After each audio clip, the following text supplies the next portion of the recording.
Halo teman-teman, selamat datang. Kali ini kita akan belajar mengenai Android Programming. Sebelumnya, saya akan menyampaikan beberapa teori tentang Android. Mari kita mulai dari apa itu Android. Android adalah sebuah sistem yang dirancang oleh Google berbasiskan kernel Linux dan salah satu perangkat lunak open source. Jadi dapat digunakan di semua perangkat sentuh seperti smartphone dan tablet. Jadi ini open source jadinya. Terus berikutnya, kenapa sih harus pakai Android? Android itu fiturnya canggih, terus tampilannya bagus, dapat dimodifikasi sesuai dengan si developernya sendiri. Terus dia banyak sensor yang bisa kita akses langsung, seperti akselerator meter, gyroscope, sensor-sensor lainnya itu bisa langsung. Terus untuk source code-nya sendiri dia bersifat open source, jadi dapat diambil dari komunitas developer sendiri, itu banyak banget, nanti teman-teman bisa cari sendiri. Terus berikutnya, apa sih yang kita butuhkan sebelum menginstal Android atau kita menggunakan Android? Yang pertama kita butuhkan itu adalah Android SDK. Android SDK ini semacam software development kit atau software yang digunakan untuk mengembangkan aplikasi Android yang akan kita buat nantinya. Jadi biasanya sih kalau waktu kita download Android Studio ini sudah include ya, sudah seset biasanya. Jadi tinggal install Android Studio, udah berikut dengan Android SDK-nya sendiri. Android SDK ini digunakan untuk bahasa C, Go, Java, itu bisa tuh. Terus yang terbaru sekarang itu Kotlin. Kotlin itu udah ada di Android SDK. Kita bisa pakai Gradle untuk ngambil-ngambil library-library yang ada di internet. Berikutnya ini adalah sejarah perkembangan Android. Dapat dilihat sebenarnya ada sebelum Cupcake yang bagian sini. Itu tuh ada alpha, ada beta, ya. Jadi ini dia berurut nih, alpha, beta, Cupcake, Donut, N-Square, Froyo, Ginger sampai ke Android 10. Ini yang sampai sekarang sih masih 10 ya. Kalau nggak salah sih udah keluar yang terbaru yang nomor 11. Untuk dari KitKat ke atas nih, dari bagian 4.4 ini, itu dia masih menggunakan sistem DVM, Develop Virtual Machine. Terus kalau dari Lollipop ke bawah, itu dia udah pakai sistem namanya ART atau Android Runtime. Apa sih bedanya dari ART dan DVM ini? Jadi DVM ini tuh dia mengambil teknik just in time atau pendekatan compiler just in time. Nanti kita jelasin lebih lanjut tentang compiler just in time. Berikutnya untuk ART sendiri, dia menggunakan pendekatan yang berbeda, yaitu AOT atau Ahead of Time. AOT melakukan kompilasi pada saat proses instalasi aplikasi. Nah, kalau just in time, kompilasi dijalankan ketika permintaan untuk menjalankan aplikasi. Jadi beda ya, yang satu dijalankan pada saat menginstal aplikasi, yang satu dijalankan saat proses instalasi aplikasi. Oke, beda. Ngerti? Oke, kita bahas lebih dalam. Oke, Android KitKat itu dia menggunakan just in time, seperti teman-teman lihat di layar. Itu adalah pertama adalah APK. Setelah APK itu dia diinstal. Nah itu nanti dia ada namanya Dexcode. Kemudian setelah selesai diinstal Dexcode-nya, nanti kita tinggal start aplikasi. Nah, JIT itu di sini nih posisinya. JIT, just in time. Jadi saat aplikasi ini untuk Devlik ya. JIT ini untuk Devlik. Devlik itu adalah saat kita menjalankan aplikasi, maka just in time ini akan selalu dijalankan. Jadi pendekatan untuk compilernya ada di JIT ini. Oke.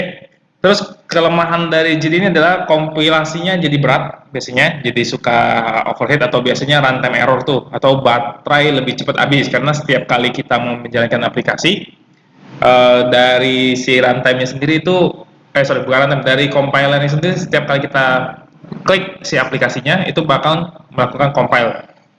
Tapi enaknya dari JIT adalah dia less stroke atau memerlukan memori yang sedikit. Oke, terus instalasinya cepat nih. Makanya untuk yang versi KitKat kalau install apa-apa cepat, tebet-tebet selesai biasanya. Oke, kita lihat yang bagian Android Marshmallow. Nah, Android Marshmallow ke atas maksudnya, itu dia pakai out atau ahead of time solution. Jadi pada saat APK-nya telah selesai kita build, terus kita install. Nah, pada saat kita install inilah kompilasi akan terjadi. Jadi pada saat kita instalasi, kompilasi terjadi, terus nanti habis itu ya native code-nya seperti biasa, baru aplikasinya starting atau muncul layar halaman activity.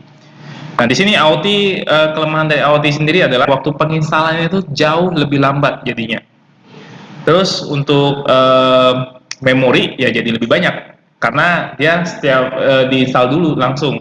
Jadi bukan setiap kali kita klik, tapi dia diinstal dulu saat kita menginstal aplikasi, AOT-nya udah di-compile langsung. Jadi akan memakan lebih banyak memori jadinya. Terus untuk performa sendiri, untuk dari aplikasi selain dari installer ya, misalnya sudah terinstall, kita tinggal klik aplikasi itu. Untuk startupnya sendiri atau dari aplikasi diklik sampai menyala dengan sempurna itu agak cukup cepat. Terus runtime-nya juga jadi lebih enteng karena dia nggak perlu compile-compile lagi. Terus baterai jadi lebih irit karena dia nggak perlu compile setiap kali kita membuka aplikasi. Jadi itu bedanya teman-teman untuk perbedaan di VM atau Devlink Virtual Machine yang mengadopsi JIT atau Just in Time Compiler dengan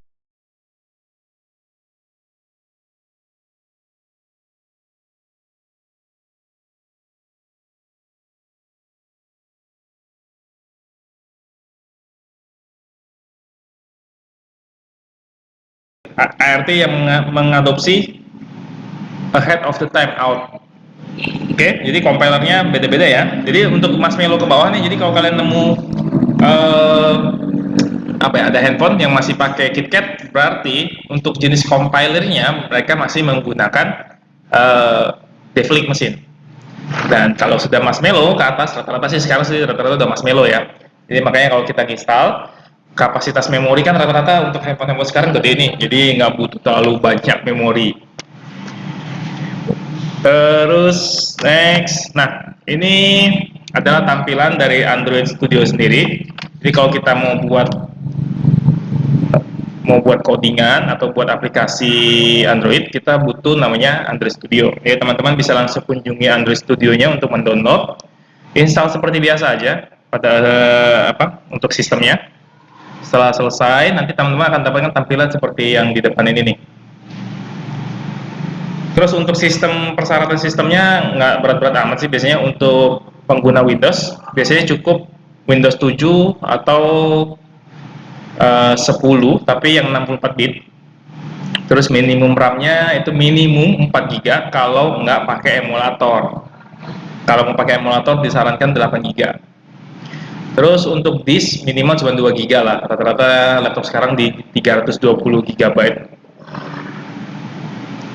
Terus untuk Android IDE-nya atau Plus itu kurang lebih 1,5 GB untuk SDK dan gambar sistem emulator. Jadi ini ada gambar bawaan dari Android Studio. Biasanya itu gambar-gambar kayak icon segala macam itu disediakan. Terus resolusi minimum dari laptop sendiri itu 1280x800. Nah, standar lah itu ya, ukuran 14 in. Oke, sisanya kayak Mac sama Linux, teman-teman bisa baca sendiri di layar. Itu ada saya cantumkan untuk desktop G6 atau KD atau Mac OS 10/10 Yosemite.